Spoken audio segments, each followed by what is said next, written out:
Olá, está começando mais uma edição do programa Minuto Mamãe e Bebê e nós vamos abrir o episódio de hoje falando sobre a noite dos bebês. Isso mesmo.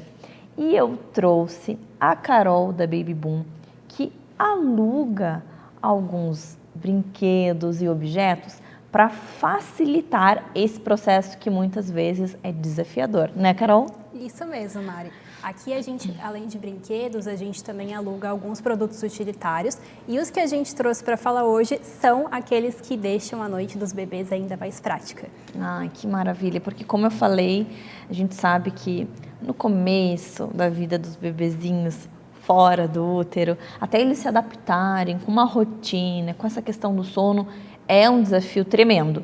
Então eu queria que tu falasse para nós um pouquinho o que vocês trouxeram e que vai nos ajudar a facilitar esse processo. A gente trouxe esse abajur aqui, ele é um abajur musical e com projetor. Então nessa corujinha tem o disquinho que a pessoa coloca atrás, tem os botõezinhos aqui de comando, então dá para regular o volume do som, dá para ligar e desligar na hora que quiser, dá para ajustar o desenho que ela vai projetar no teto, então tudo para deixar a noite mais agradável. Ela tem uma iluminação bem suave mesmo, para o bebê conseguir dormir tranquilo. Já me deu sono. Então é para ter uma noite bem tranquila, bem zen mesmo. Que delícia. E a criança conseguir dormir tranquila a noite toda. Ai, adorei. O que mais que temos? Esse aqui é a mesma proposta, só que ele é para o carro. Ele é um espelho retrovisor musical, então a pessoa coloca no carro de uma forma que ela consiga ver o bebê na cadeirinha, né, a pessoa que está dirigindo. Tem esse controle remoto que serve para regular o ângulo do espelho, para conseguir ficar mais fácil de enxergar. Carol. E tem a música, também dá para controlar o volume, então para o bebê dormir no carro, para Então dar são aquela músicas voltinha de carro à aconchegantes, noite. assim, músicas que Isso. ajudam a relaxar e não estimulam. Ou tem outro tipo de música nele também? Esses aqui são com música para relaxar e a gente também tem brinquedos que estimulam, com músicas estimulantes, que são aqueles brinquedos para o dia. E esse aqui também dá para ser usado no quarto, tem bastante gente que gosta de usar mesmo assim, não é só no carro. E daí, como é que ele funciona? Ele é com pilha dentro do carro? Esse brinquedo aqui é com eletricidade. Ele tem com a tomada, o nosso aquecedor também. E os outros, esse aqui que eu tô, o teu também e o espelho são com pilha. No caso dos produtos que são funcionados à eletricidade, a gente manda adaptador de tomada, para caso a pessoa não tenha, não precisa ir atrás, não precisa comprar. Que ótimo, porque às vezes, né? E os produtos que têm que funcionam a pilha, a gente manda já todos os brinquedos com pilha, não só esses, mas todos os outros do nosso catálogo são mandados com a pilha já carregada. A maioria dos nossos brinquedos agora tem sido usado com pilhas carregáveis, então a gente carrega 100% antes de entregar, e aí também é de acordo com a nossa proposta, né, de sustentabilidade. Claro. Então a gente está deixando as pilhas descartáveis de lado e agora a gente está usando mais as pilhas recarregáveis. Que legal. Para não correr o risco de a pessoa ficar também sem pilha durante a brincadeira. Então a gente testa tudo, a gente testa todos os brinquedos, todo o funcionamento de todos os produtos, a gente entrega todos higienizados, com álcool 70 e com passador a vapor nos produtos que tem tecido, como é o caso do espelhinho, tudo bem limpinho. E a gente entrega nas nossas embalagens retornáveis que a gente já mostrou aqui. Que legal, tudo bem seguro. Isso. Tudo testado, tudo 100%, só para curtir ou relaxar, né? Exatamente. E aí me fala sobre essa corujinha aqui, que fofinho, o que ela faz? Toca alguma musiquinha que eu já tô vendo aqui. Toca uma musiquinha super relaxante para os bebês e essa corujinha é a pilha, então ela é portátil. Geralmente o pessoal usa no carrinho, mas dá para também usar pendurada na bolsa, dá para levar no carro, dá para também levar para o parquinho, para onde precisar, e ela é super prática por causa disso. E aqui tu tens aí uma girafinha? Essa aqui é uma girafinha e a função dela é emitir o ruído branco. Aquele que os bebês gostam. Aquele que eu demorei 1 ano para conseguir fazer algo que desse certo. Porque o que eu fazia? Eu colocava no meu celular, acabava a bateria, ficava sem internet, o bebê acordava. Baixei no computador, tentei colocar num pendrive e era um áudio gigantesco, que vinha o vídeo junto. Então, e agora tu me mostra um brinquedo que vem o tal do ruído branco que eu tanto suei para conseguir ter. Isso mesmo, esse aqui é um dos que mais fazem sucesso. Ele faz o ruído branco e ele também é a pilha, então dá para levar onde quiser. Ele tem essa alcinha que dá de pendurar no carrinho, na bolsa, onde a pessoa precisar. E não fica com o celular em cima da criança? Pois é. Já aconteceu, eu já vi várias amigas. Eu já derrubei o celular e coloca na parte de cima do carrinho, pum, cai na cabeça da criança. Já ficou sem bateria. E outra, tá com o celular ali, tu não pode usar também, né? Que é a hora que a criança vai dormir, que tu pode responder uma mensagem. Esse de todos foi o que eu mais amei, porque eu sofri com essa questão, né, Carol? O que mais que temos? Aí a gente tem o nosso aquecedor digital de mamadeiras e alimentos. Ele é super prático, porque a pessoa não precisa esquentar a mamadeira, não precisa usar micro-ondas. Ele aquece os potes de mamadeira e os potes de papinha super rápido e também super seguro. E a gente trouxe também a nossa lixeira de fraldas anti-odor. Essa lixeira aqui também faz o maior sucesso. E como é que ela funciona? A pessoa coloca aqui a fralda suja e aqui ele deposita a fralda suja no interior da lixeira e quando abre, a pessoa não tem mais contato com a fralda, só na hora que vai abrir para tirar. Então, vale bastante a pena, porque é um produto assim super, a gente não encontra aqui no Brasil praticamente, e é um produto super prático, ela é leve, dá também para levar para algum lugar se precisar. Não, e assim, ó, durante a madrugada, que principalmente quando é bem bebezinho, que a cada mamada faz cocô, daí tu tem que sair do quarto, porque assim, tu vai dar mamar, e tu já quer, assim que tu dá mamar, larga o bebê pra voltar a nanar, e tu já quer voltar a dormir também. E aí tu não vai deixar aquela fralda com cocô ali, daí tu tem que sair, levar pra banheiro, enfim, aí tu já coloca, puf, não vai te sentir o cheiro mais. Exatamente, ela é muito prático mesmo. Carol, só fiquei com uma dúvida em relação a esse produto. Como que esquenta aqui dentro? Pode, como é que tem, pode puxar como essa... é que funciona? Isso. Eu tenho que colocar um potinho qualquer, a isso. madeira, tudo bem, tu coloca uma madeira. E aí aqui eu tenho que achar um potinho, como se fosse para papinha, um potinho, e daí eu ligo na tomada, como é que funciona? Exatamente, liga na tomada, ajusta ali no painel a temperatura, e aí ele esquenta e fica prontinho para o consumo. Nossa, que praticidade! Tá num hotel, uma coisa não precisa nem sair do quarto, Isso ou ficar mesmo. pedindo micro-ondas. Que praticidade! Adorei, Carol. Obrigada por trazer todos esses produtos. Eu espero que você também tenha gostado. Vamos facilitar as nossas vidas. E se você se interessou por algum produto, entre em contato com as meninas lá da Baby Boom, que elas são excelentes, têm várias dicas. E aí a gente faz esse processo do nanar ser algo mais prazeroso. Obrigada, Carol. Até o próximo. Obrigada, Mari. Até a próxima. Se você é tentante e está enfrentando dificuldades para conseguir o tão sonhado positivo, agora eu vou conversar com uma pessoa que é especialista nesse universo da maternidade e vai nos ajudar com algumas dicas que a gente pode conseguir finalmente atingir o tão sonhado positivo. Doutora Maísa, bem-vinda ao nosso programa. Obrigada, Mari, tudo bem? Tudo bom, prazer te receber aqui, já nos ajuda lá no Instagram e agora veio aqui dividir um pouco de conhecimento conosco. O que pode estar dando errado nessas tentativas frustradas e o que a gente pode mudar, de repente, na rotina ali dessa mulher para ela conseguir esse tão sonhado positivo? Então, vamos lá. A gente tem que investigar a saúde da mulher como um todo, né? Então, assim, às vezes aquela mulher que está muitos anos sem ir no ginecologista, não tem acompanhamento médico, algumas doenças, hipertensão, diabetes, síndrome do ovário policístico, endometriose. Então, algumas coisas podem estar atrapalhando nesse processo. Algumas tentativas, né? Ansiedade para engravidar. Então, tudo isso influencia. Todo o que a gente está vivendo, o contexto que essa mulher está vivendo, vai influenciar. E aí, assim, a minha dica principal é sempre cuidar da saúde, né? Isso antes, o ideal é a gente sempre se preparar. Claro que muitas vezes a gente fala, relaxa, deixa a coisa acontecer, deixa a coisa fluir, mas sempre, né, de olho na saúde, né? Então, na alimentação, atividade física, acompanhar com o nutricionista, com o educador físico, já ter o seu obstetra, o seu ginecologista para acompanhar, caso o exame venha vir positivo, né? E assim, eu vejo também que as pessoas às vezes nem sabem direito sobre o ciclo menstrual. Quando que é o período fértil, quando que não precisa estar lá na tentativa. Então, assim, eu acho que se conhecer um pouco, por isso que eu acho essencial, eu estou tentando, então já vai, conversa com o ginecologista, que é o profissional que vai te ajudar a entender um pouquinho mais sobre essa parte que a gente não tá lá tomando tantos anos anticoncepcional. E outro assunto também é anticoncepcional, mas primeiro vamos falar sobre o ciclo menstrual. É fundamental a mulher se conhecer, né? Muita gente não se conhece, acaba aí períodos emendando cartela ou usando DIU, enfim, algum método que muitas vezes a gente não sabe como que é a nossa menstruação, né?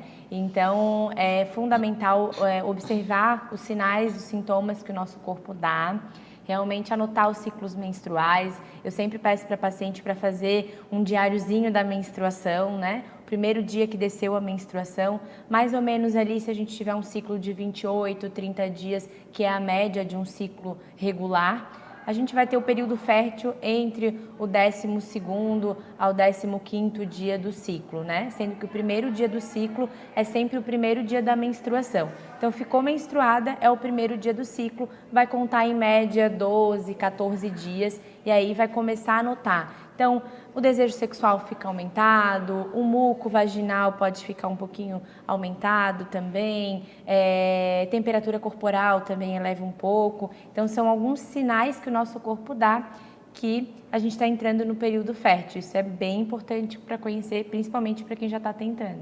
Ah, que interessante. E quando a gente pensa em anticoncepcional, tomei desde os meus 15 anos, faz 15 anos que eu tomo pílula, usei DIU 10 anos, isso vai atrapalhar, pode atrapalhar, depende de cada mulher? A princípio, os métodos contraceptivos, eles não vão interferir diretamente na fertilidade da mulher, né? Então, a partir do momento que você cessou aquele método que você estava usando, alguns você já está, no outro mês, você já está sujeita a engravidar. É claro que assim, por exemplo, um DIU hormonal, algum método com uma progesterona que realmente causa uma modificação ali no endométrio, que é a camada de dentro do útero, às vezes demora um pouquinho, uns meses ainda para a menstruação engrenar e aí a mulher saber a fase do ciclo fértil, né? Mas, às vezes, assim, tirou o método contraceptivo que estava usando, outro mês engravida. Então, assim, não tem muita regra para isso. Por isso que eu sempre oriento, antes até mesmo de tirar o método contraceptivo para programar para engravidar, já vai fazer a consulta para pegar todas as orientações, para a gente fazer um check-up, né? Esse check-up também é importante o marido fazer também, né, que a gente sabe que o conteúdo genético vai ser 50% da mulher, com 50% certeza. do homem. Então aí fica a mulher se culpando, culpando, sofrendo por um tempão, nem não sabe como é que tá a parte genética do marido também, né? Com certeza. Então, assim, o casal realmente é um trabalho do casal. E assim, colocando em prática todas essas dicas que você deu. Mudou ali a alimentação, já sabe certinho o ciclo menstrual, fez o check-up com você, está praticando atividade física, não consegui ainda. Aí já sobe para um outro nível, o que vem pela frente. Sim, alguns exames específicos, né, que a gente tem para investigação. Então, a princípio, a gente considera uma dificuldade para engravidar após 1 ano de tentativas. 1 ano? Né, 1 ano de tentativas. É claro que a gente tem que levar em consideração também a idade dessa mulher, né? Hoje a gente engravida, a tendência é engravidar um pouco mais tarde, né? Então, se a gente estiver pensando em uma mulher aí com seus 36, 37, 38 anos, a gente já vai esperar 1 ano para começar a investigar. A gente já vai pedindo alguns exames, já vai prestando um pouquinho mais atenção se essa mulher está ovulando, né? Se todo mês está vindo a menstruação, se ela está ovulando. Ficar de olho também em algumas doenças como endometriose, ovário policístico, algum desequilíbrio hormonal. E aí a gente vai procurando, tentando investigar a causa da infertilidade, se for o caso, né? Entendi. E aí investigar também o casal também. Isso que eu o te perguntar. homem, na verdade, a investigação do homem é um dos passos mais fáceis, assim, né? Que é o espermograma, que é um exame que é facilmente realizado, né? Claro que é um exame às vezes um pouco constrangedor para o homem, né? Mas a gente passa por tanta coisa, né? Eles também podem passar por algumas situações. E isso é importante, né? Já olhar também, já ter esse olho para a causa masculina, que aí já adianta meio caminho, né? Claro. Já é uma ajuda na investigação, com certeza. E bacana também é sempre esse trabalho multidisciplinar, né? Tem uma psicóloga ali ajudando, porque a gente sabe que o emocional também afeta. E se a alimentação está certinho mesmo com o nutricionista. Quanto mais profissionais estiver junto ali, que aquela família tiver condições de trabalhar com mais pessoas, melhor para conseguir chegar no objetivo, né? Por isso que assim, é esse planejamento, né? Muitas vezes quando a gente engravida sem ter esse planejamento, fica difícil, né? De ter toda essa rede de apoio por trás. Então, é fundamental ter uma nutricionista, um psicólogo, um obstetra. Durante, se conseguiu engravidar, já vai pensando no pediatra, né? Então, é uma equipe realmente que, para ter um sucesso na gestação, essa equipe multidisciplinar é fundamental. Adorei, doutora, muito obrigada. Espero que a gente receba muitas mensagens de positivos. Com certeza. Com essas dicas, né? Espero que você também tenha gostado. Se tiver mais dúvida, manda pra gente que a gente ajuda você a entender um pouquinho mais sobre esse assunto. E até o próximo encontro. Até o próximo. Tchau, tchau. Você sabe o que é mito e o que é verdade relacionado ao universo da asma? Eu não sei e trouxe uma profissional para nos ajudar a entender. Trouxe a nossa pneumologista pediátrica, a doutora Pilar. Bem-vinda novamente, doutora. Obrigada, Mari. Mais um prazer estar aqui novamente. Quanta coisa relacionada à asma a gente escuta. Então, eu queria que você nos ajudasse a entender o que é mito e o que é verdade. A começar pela bombinha. Bombinha vicia, vai dar um problema no meu filho no futuro. Me conta, mito ou verdade? Isso é um dos maiores mitos, né, dentro da pneumologia pediátrica, é que a bombinha vicia, né? Então, a bombinha, né, nada mais é que um dispositivo para a medicação chegar no local que ela precisa de chegar. No caso do asmático, é no pulmão. Então, a medicação ela vai ser usada pelo tempo que for necessário. Tem pacientes que vão usar por períodos mais longos, né, os que precisam de tratamento preventivo, às vezes mais prolongado, tem uma asma um pouco mais resistente aí, precisa de tratar mais tempo. Em outras crianças vão usar em períodos mais curtos ou somente na crise. E nada disso aí causa vício, não são medicações que levam à dependência e não tem nenhum efeito adverso muito importante assim, que os pais precisam de ficar preocupados. Muitos têm medo também de dar batedeira na criança, fazer a bombinha, principalmente o aerolim, mas praticamente não existe esse efeito adverso. Ou quando acontece é muito raro, né? Nós temos uma segurança muito grande hoje com essas medicações para asma. Pena que esse tipo de informação fica girando aí e preocupando as pessoas, por isso que é importante a gente confiar em alguém que estudou e alguém que sabe o que está falando. Outro assunto que se fala muito é relacionado a animal de estimação. Nossa, meu filho tem asma, Deus o livre, um gato, um cachorro dentro de casa, o pelo vai gerar uma crise. Então, mito ou verdade? Essa aí é parcial a resposta, né? Então, assim, se o paciente ele é sensível ao pelo do animal, a gente tem alguns testes alérgicos que podem fazer para a gente saber se tem sensibilidade aumentada ao pelo de gato, ao pelo de cachorro.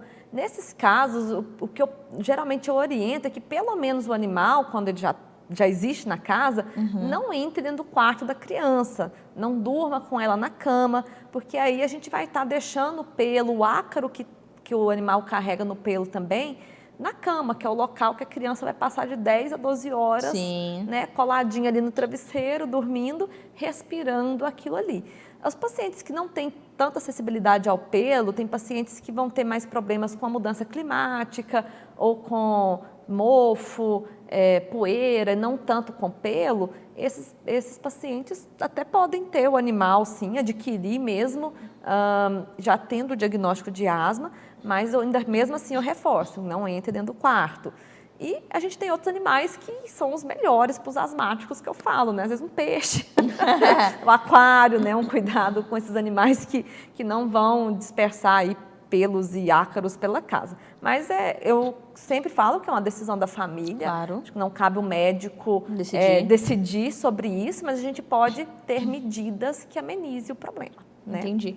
E você lá no consultório, o que você escuta mais também, assim, de mito e verdade, de coisas que você acha absurdo e quer nos ajudar a entender que não é assim, e coisas que você considera realmente importante as famílias saberem? Então, uma coisa que o pessoal sempre pergunta, se ele fizer natação, a asma vai sumir? Então, a natação e qualquer outro esporte, ele é muito benéfico para o asmático, tá? Mas a natação, fazer o esporte não cura e não resolve os problemas, os sintomas da doença, mas traz o benefício do condicionamento cardiopulmonar.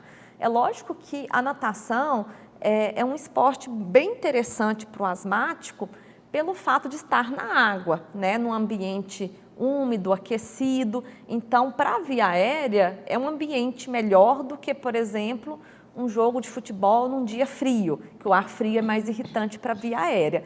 Mas, para o paciente que está bem controlado dos sintomas, usando as medicações ou naquela fase que já não precisa de mais nada, o esporte é sempre indicado para os pacientes que têm asma.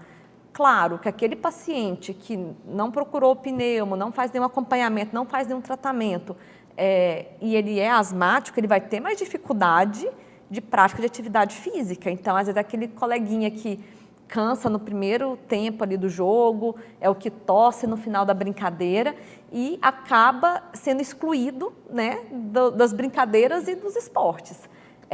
Mas esse paciente ele não está controlado e realmente o esporte pode piorar o sintoma dele. Então, é importante o tratamento até para a criança conseguir fazer uma prática saudável do esporte. Sim, mas porque senão a criança vai ser uma sedentária. Sedentária. E até puxa um outro gancho. A obesidade compromete a asma, piora o quadro do asmático? Sim. Né? Então, uma criança que é obesa, ela pode ter mais dificuldade no controle dos sintomas da asma. Olha só. E, infelizmente, né, muitos asmáticos se tornam sedentários porque não conseguem praticar atividade física de forma adequada, gerando obesidade. Claro. E que isso depois piora de novo a asma, gerando um uma ciclo... bola de neve. É uma bola de neve, um ciclo vicioso. Então, é importante a atividade física até para prevenir a obesidade no asmático. Entendi. Mais alguma coisa que você escuta lá, divide conosco. Eu fiquei apaixonada agora por esse tema. Então, né, o pessoal tem muita dúvida mesmo. Sempre perguntam também se tem alguma idade que a asma vai desaparecer. Magia. Pum, uma sumiu. magia, ou sempre tem algum relato. A senhora foi diagnosticado com asma. Tem cura? Então, ou não, ela nunca vai se curar? Então, essa pergunta é frequente, que muitos pais, né, se a criança é asmática, a chance de o pai e a mãe ter tido sintoma na infância é muito grande, né, como é uma doença, né, que é geneticamente determinada. Então, o pai fala assim, eu tive muitos sintomas, eu fiquei sempre muito ruim até meus 8, 10 anos, depois eu nunca mais tive nada. E fica no inconsciente ali que chegando a determinada idade, toda criança vai resolver os seus sintomas.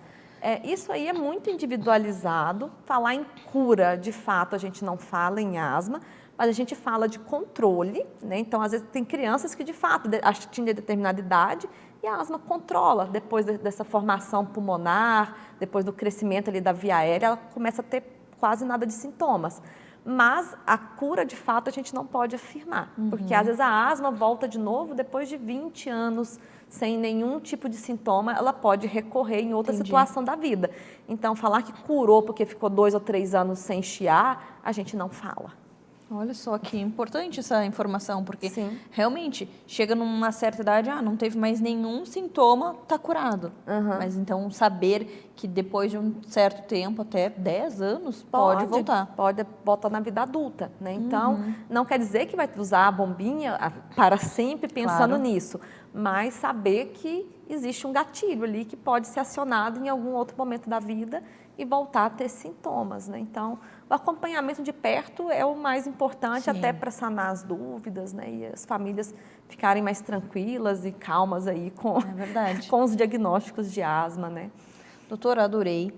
Obrigada por dividir tanto conhecimento conosco, por nos ajudar a entender um pouco mais sobre esse universo aí dos asmáticos. Espero que você também tenha gostado, que tenha entendido. É claro que sempre que ficar com alguma dúvida, manda mensagem que a gente tenta de alguma forma te auxiliar no que a gente pode. Até o próximo encontro. Obrigada, Mari. Tchau, tchau. Agora nós vamos entender um pouquinho mais sobre o universo da fonoaudiologia com a nossa fono maravilhosa, Ana. Bem-vinda ao nosso programa. Oi, Mari. Muito obrigada pelo convite, por estar aqui com vocês hoje. Hoje a gente vai falar um pouquinho mais sobre as especialidades da fonoaudiologia. Afinal, o fonoaudiólogo ele tem várias áreas de atuação. Então me conta quais são essas áreas, o que que vocês estudam, né? Quando que a gente sabe, não, vou levar para esse daqui porque é aqui que o meu filho se encaixa com esse problema, com essa dificuldade. Então explica para nós. Então, a fonoaudiologia ela é composta por várias áreas de atuação, assim como a medicina, a nutrição, a fisioterapia, nós temos especialidades, né? Então, quando uma mãe vem pra gente e às vezes a gente sinaliza, tem que buscar um fonoaudiólogo, a gente tem que entender qual é a demanda dessa criança. Então, às vezes a criança ela pode ter um atraso no desenvolvimento da fala. Qual fono eu vou buscar? Um fonoaudiólogo especialista em linguagem ou um fonoaudiólogo especialista, por exemplo, em disfagia? Então, a gente tem que identificar qual é a demanda para fazer o encaminhamento adequado. Nesse caso, a gente encaminharia para o profissional especialista em linguagem, que é aquele profissional que vai trabalhar com o desenvolvimento da linguagem, com estratégias para a criança adquirir os sons da fala, para que ela comece a conversar, que ela desenvolva de fato essa comunicação oral. Se a criança, por exemplo, ela tem uma voz mais rouca, então eu faço o encaminhamento para um especialista em voz. Se a criança ronca ou baba ou tem alguma alteração ortodôntica, eu encaminho para um especialista em motricidade e orofacial. Então, assim como dentro de outras áreas da saúde, o fonoaudiólogo ele tem especialidades. E se o seu filho ele engasga ou ele tem dificuldades para se alimentar, a gente encaminha para um profissional que é especialista em disfagia.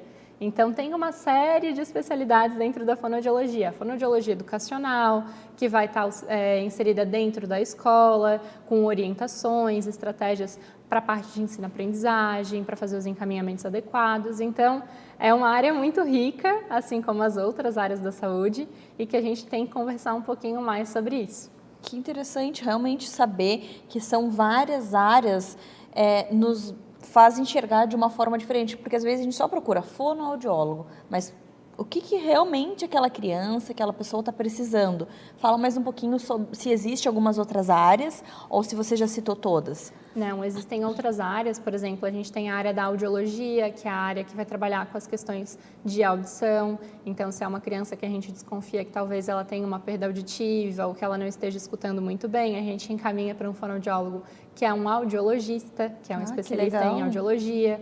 Então, nós temos a área da saúde coletiva, que é aquele fonoaudiólogo que trabalha muitas vezes inserido dentro do Sistema Único de Saúde, dentro do SUS, que faz esse acolhimento dos pacientes, os encaminhamentos. Ele pode estar inserido desde a unidade básica de saúde até nos hospitais. Então, o fonoaudiólogo ele é um profissional que ele vai transitar também por várias áreas e por vários locais. Né? Muitas vezes a gente pensa no fonoaudiólogo como aquele profissional que está inserido somente dentro do consultório, mas ele pode estar nas escolas, nos consultórios, nas empresas, trabalhando a comunicação efetiva, fazendo treinos de oratória. Então, tem uma diversidade muito grande de áreas, né? Dentro do hospital, fazendo acompanhamento de pacientes traqueostomizados, em uso de sonda de alimentação, via alternativa de alimentação. Então, são diversas as oportunidades de atendimento. Entendi. E dentre todas essas áreas, essas possibilidades, o que você escolheu? Eu escolhi trabalhar com fono neuropediátrica, então eu trabalho com pacientes neurológicos dentro da pediatria e mais especificamente com os pacientes que têm disfagia, que é uma alteração dentro da parte da alimentação, no ato de engolir, seja o alimento, seja a saliva ou até mesmo líquidos como leite materno ou um suco, enfim, toda essa parte da alimentação. E conta para mim como é que é o teu dia a dia. Eu hoje trabalho em consultório, faço atendimento desses pacientes no consultório e também de alguns casos domiciliares, alguns casos que requerem uma atenção um pouco maior, casos mais complexos. Fui professora da Universidade Federal de Santa Catarina, encerrei meus atendimentos lá agora, em janeiro, mas foi uma experiência muito bacana. Faço a supervisão desses casos clínicos de disfagia para outros profissionais que estão iniciando na área. Mas eu escolhi trazer prazer e segurança para a hora da alimentação para as famílias, né? Para que as crianças elas tenham realmente um momento prazeroso dentro da alimentação e da refeição, que não seja aquela coisa difícil de lidar, maçante. Então, Se o seu filho não quer comer, me procure. Às vezes a gente vai só no nutricionista. Justamente. A gente pensa assim, a criança não está comendo, vou levar no nutricionista. Mas então existe outros fatores que podem estar ali atrapalhando o ato de comer. Sim, a alimentação, quando a gente pensa em alimentação infantil, a gente pensa em uma equipe multidisciplinar muito grande. Então, a gente pensa em nutricionistas, em fonoaudiólogos, em terapeutas ocupacionais, em gastropediatra, em nutrólogos. Então, é uma equipe muito grande. A gente sempre cabe mais um, né? Verdade. Quando a gente fala... Sempre soma, né? Sempre soma. Então, cada olhar traz um diferencial. O fonoaudiólogo, ele é o profissional que ele é especialista no que a gente chama de sistema estomatognático, que é esse sistema que engloba as funções de respiração, deglutição, mastigação, essa parte de respiração, então toda essa região de cabeça e pescoço. Então, se eu tenho uma alteração mastigatória, o fonoaudiólogo vai trabalhar. Se eu tenho um risco dessa comida ir para o pulmão, o fonoaudiólogo vai trabalhar. Se eu tenho alguma dificuldade na hora de preparar esse alimento dentro da boca, o fonoaudiólogo ele vem com o intuito de auxiliar. Entendi, que bacana, que trabalho lindo. Obrigada por dividir conosco todas essas informações, contar um pouquinho para nós também do teu dia a dia. Já fiquei com vontade de saber um pouco mais, mas aí a gente deixa para a próxima entrevista. Eu espero que você tenha gostado. Se ficou com alguma dúvida, se interessou, quer saber um pouquinho mais, manda mensagem que a gente encaminha para a nossa fono. E te agradeço mais uma vez por trazer tanto conteúdo e te espero mês que vem. Muito obrigada. Até a próxima, pessoal. Depois que ganhamos bebê, como que fica a nossa estética? Como que fica a nossa autoestima? Hoje eu vou conversar com a nossa dermatologista, a doutora Sol, justamente sobre esse assunto.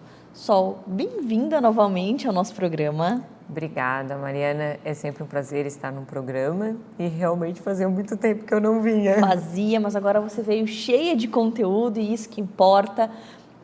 Conta para nós o que a mulherada pode fazer depois que ganha o bebê e a importância de buscar esse profissional tão cuidadoso com a nossa estética, justamente pela depressão pós-parto, autoestima e tudo isso. Então, hoje é aquela coisa, a estética está sempre em mudança e o que pode e o que não pode também ele vai mudando e vai se aperfeiçoando. Hoje em dia nós não temos restrição ao que as mulheres no pós-parto podem fazer, inclusive amamentando. O que eu peço? Para a gente dar aquele tempinho dos 40 dias, que na verdade é o primeiro retorno na obstetra. Para ver se deu tudo certo, para ver se não tem que tomar algum antibiótico, para realmente elas avaliarem lá, foi liberado, delas vão, se vai começar a pílula ou não, daí ficou lá a cargo do obstetra. E depois vai virar de novo um controle ou semestral ou anual, como faziam antes. Então, eu digo assim, passou essa fase, obstetra liberou, aí pode ir para mim. Eu sempre peço, não, faça lá o seu check-up, se foi espaço do normal, se teve epísio ou não, se foi cesariana, faça a sua avaliação, liberada podemos pensar. O que muitas coisas a gente pensa, né? Eu sempre penso assim, a toxina botulínica, porque realmente... horas sem dormir e tudo mais, aquela coisa, se eu tiver um ar mais descansado, ajuda. Nossa. Tem estudos aparecendo que mostram que uma pessoa com a toxina botulínica, que é o mais famoso, é o Botox, apesar que tem diversos nomes, hoje em dia diversas marcas, né? Mas a gente sabe que já está atrelado com melhora de ansiedade, com melhora da depressão, e eles estão relacionando você não fazer um movimento da face para tristeza, para raiva, e que isso realmente tenha uma ação neural.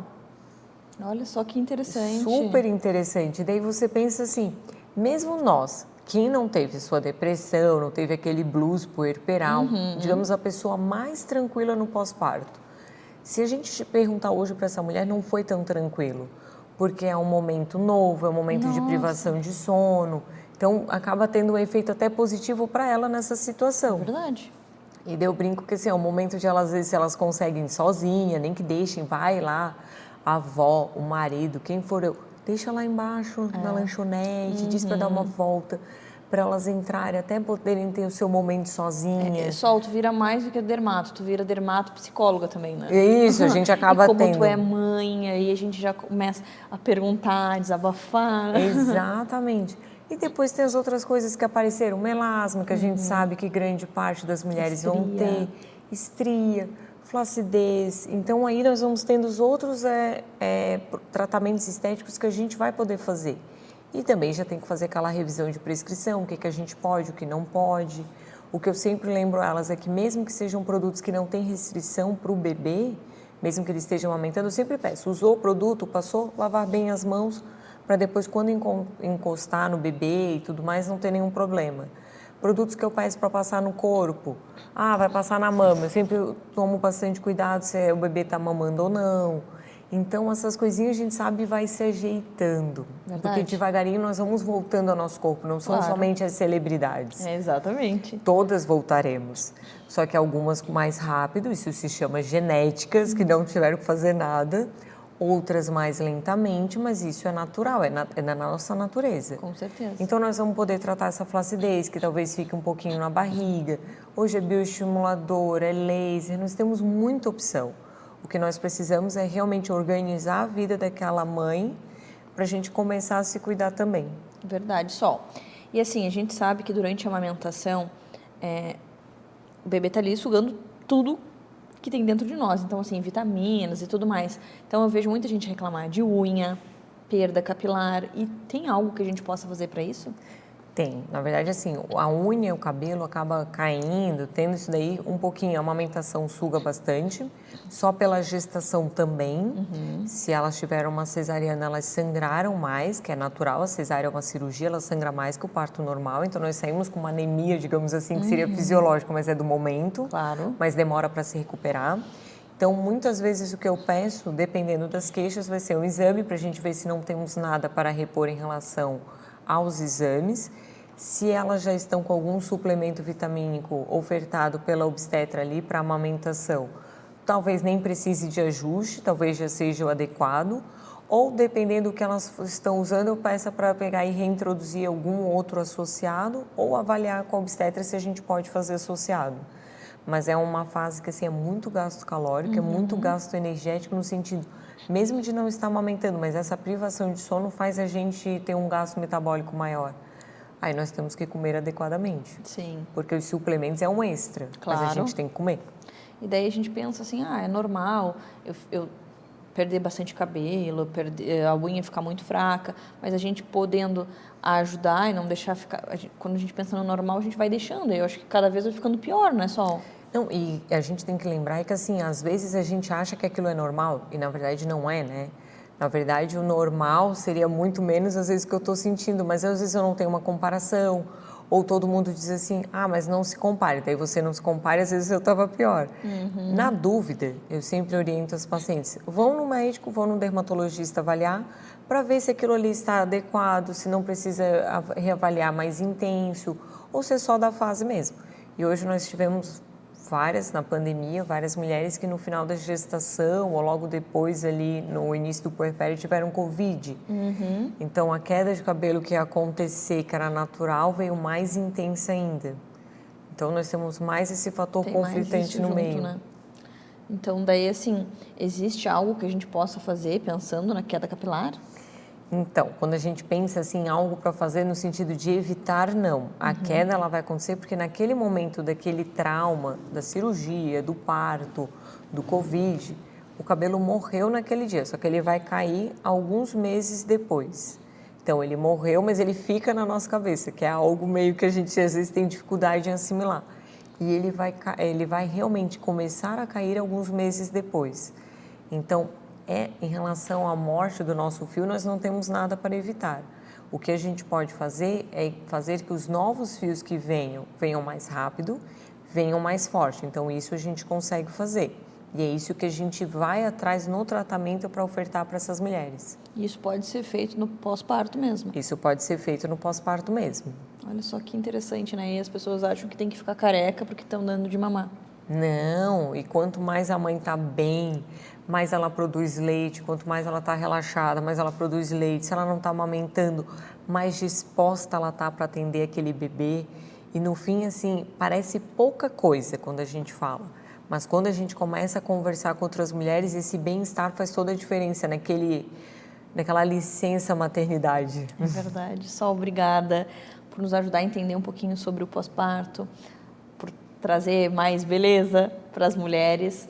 E lembrar que em qualquer fase da vida, seja na adolescência, seja quando você está tentando engravidar, seja na gestação, no pós-parto, idosa, a gente sempre tem que estar com a nossa dermatologista do lado, justamente para manter o sorriso, para manter a autoestima lá em cima. E eu indico a Nossa Sol, se você mora aqui em Floripa, na grande Florianópolis, tenho certeza que ela vai cuidar de você com muito carinho. Ela é mãe, profissional, cuida de muitas gestantes, eu tenho certeza que você vai gostar. Obrigada, querida, e até o próximo encontro. Até a próxima.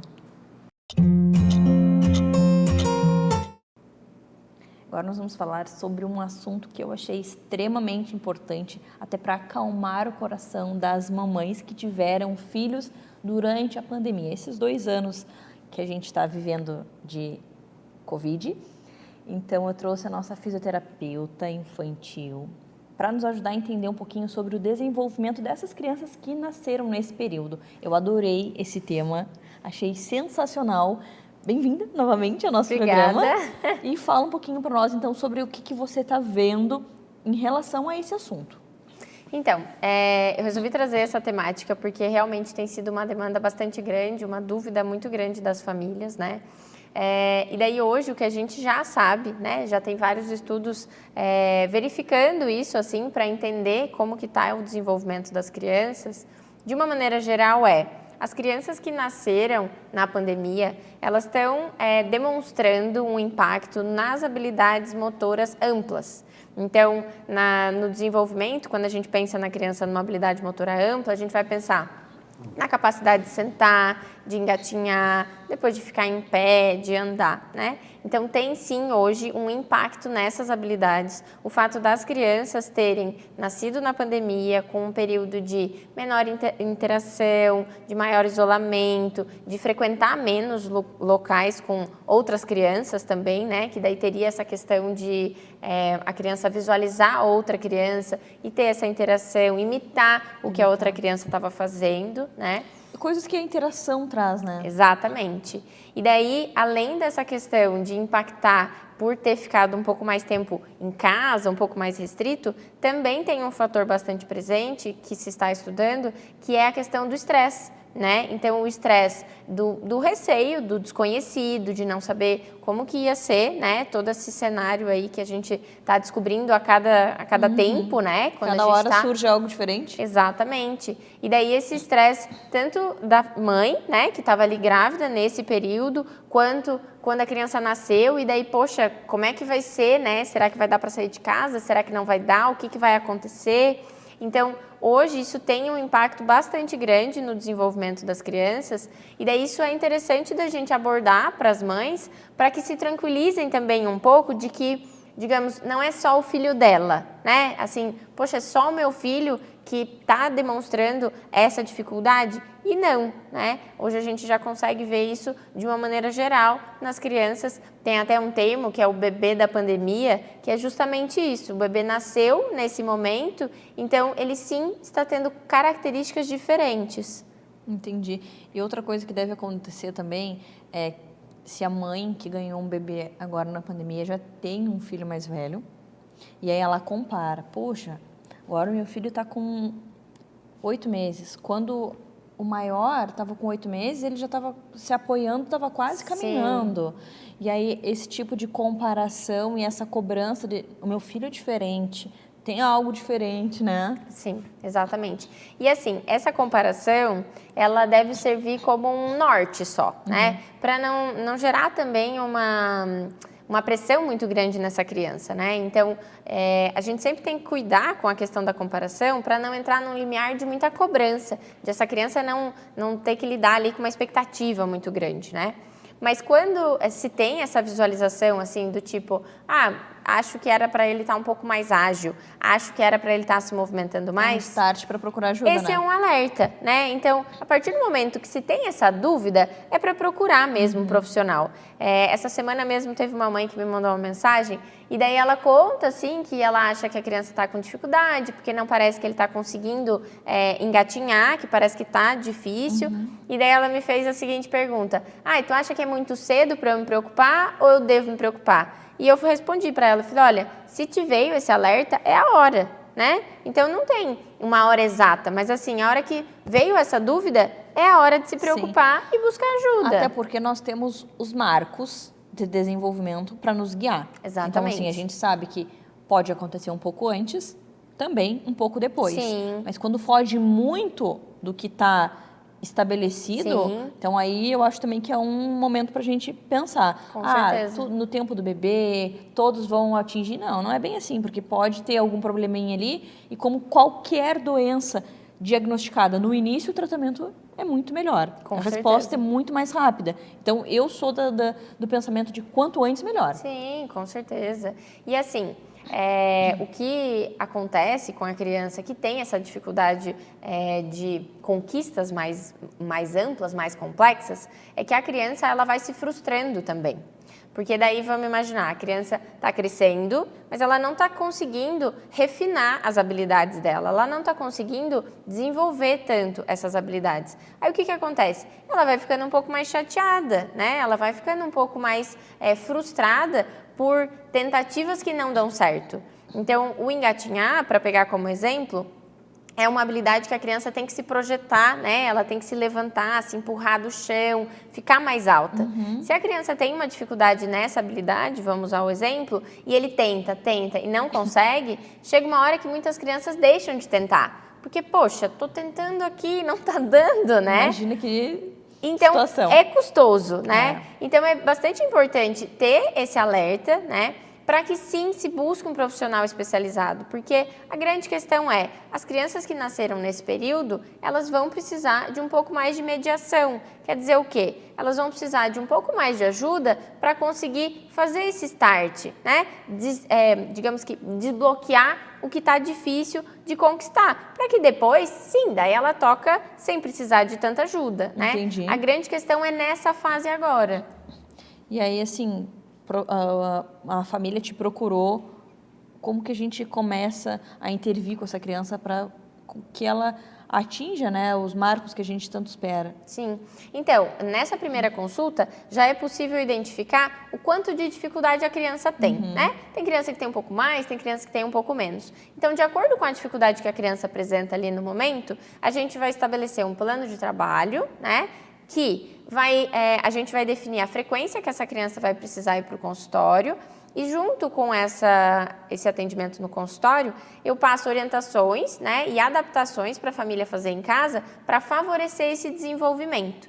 Então, por exemplo, tem crianças que eu acompanho a cada 15 dias e eu passo atividades para a família fazer em casa, né? Então, ela não fica esses 15 dias parada. Exatamente. Porque o que acontece? A criança, para ela aprender, para ela adquirir essa habilidade, não é suficiente só o período que ela está no consultório, né? Então, ela precisa, sim, ter esse aprimoramento em casa, ali no quarto, na sala, né? Onde ela frequenta bastante. Então, a ideia é essa, que a família entenda como está o desenvolvimento da criança no momento e como eles também podem favorecer, né? A família tem um papel fundamental no desenvolvimento da criança. Só que por que muitas vezes a família não consegue ajudar? Por desconhecimento, né? Ninguém nasce sabendo isso tudo. Ou como favorecer se, poxa, meu filho está com dificuldade, como que eu vou ajudar? Não é uma coisa assim que, poxa, virei mãe, já sei como fazer, né? É difícil. Então, é esse o papel, né? Então, de eu conseguir orientar essa família, conseguir dar essas estratégias para que, sim, consiga ajudar a criança a se desenvolver e daí tudo flui com maior facilidade, né? Nossa, adorei. Que bom que você trouxe esse tema. Eu espero que você que é mamãe, que teve seu filho na pandemia, se sinta abraçada. E se tiver alguma dúvida sobre esse assunto, manda mensagem que a Júlia vai nos ajudar a entender. E até se você for aqui da Grande Florianópolis, conhecer o trabalho dela, tenho certeza que você vai gostar. Querida, muito obrigada e até o nosso próximo encontro. Eu que agradeço, até.